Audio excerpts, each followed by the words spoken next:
نہیں تھے، سمجھ نہیں رکھتے. ہماری بڑی بوڑھیاں کہتی تھی جاؤ مولانا سے، فلاں متقی پرہیزگار، فلاں بہت اللہ کا اللہ والا بندہ، اسے پانی پڑھوا کے دیا. اور وہ سورہ الحمد پڑھ کے کوئی دعا پڑھ کے اس پہ دم کرتے تھے. کہتے یہ کیا ہو رہا ہے، پانی پہ دم کیوں ہو رہا ہے؟ نہیں عزیزان گرامی، پانی سن رہا ہے، اچھی باتوں کا اثر لیتا ہے، طاقتور ہو جاتا ہے، شفا دینے والا ہو جاتا ہے. اور ایسے ہی یہ جو سبیل آپ لگاتے ہیں، جتنی دیر جلوس چلتا رہتا ہے اسے حسین حسین سننے کو ملتا ہے.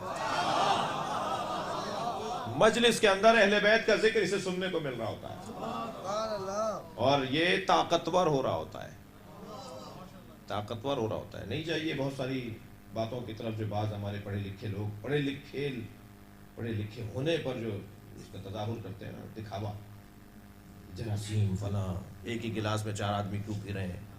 تمہیں مانے یا نبی کی بات کو مانے؟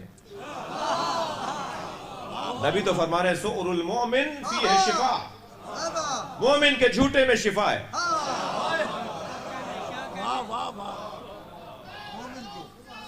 لبیک یا حسین، لبیک یا حسین، لبیک یا حسین، لبیک یا حسین، لبیک یا حسین. بلند تر صلوات پڑھ لیں گے نبی کی ذات.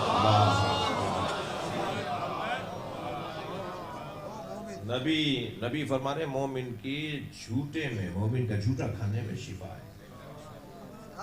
تو اگر ایک گلاس 4 مومنین استعمال کر رہے ہیں تو کیا پریشانی ہے؟ ایک بہت بزرگ عالم تھے، اسی پاکستان میں آپ کے ملتان میں بھی آتے رہے. وہ طہارت کا بہت زیادہ ان کو شوق تھا، ایک مسئلہ تھا. وہ لفظ نہیں بول رہا جی. تو وہ ہاتھ دھوتے رہتے تھے، ہاتھ دھوتے تھے تو کہتے پانی یہاں تک آ گیا، آپ اس کو بھی دھو. اس کو دھوتے تھے باڈی بھی لگتی، تو پھر پوری ڈبکی لگاتے تھے. تالاب بنوایا ہوا تھا انہوں نے اپنی مسجد کے اور اپنے مدرسے میں. تو مومنین سے ہاتھ ملاتے وقت وہ گھبراتے تھے کہ اس کا پتہ نہیں نجس نہ ہو، پتہ نہیں کیسا ہاتھ ہو اس کا. خواب دیکھا، امام زمانہ کو دیکھا.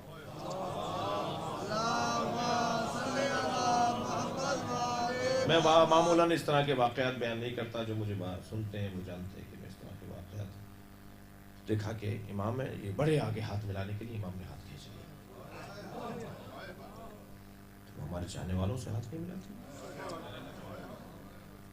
ہر آدمی پہ شک کرتے ہو کہ یہ نجس ہوگا؟ خبردار، ہم نہیں ملائیں گے تم سے. اس کے بعد پھر ان کا رویہ بدل گیا تھا. عزیزان گرامی، مومن کا احترام، اس کے دل میں زہرہ بستی ہے.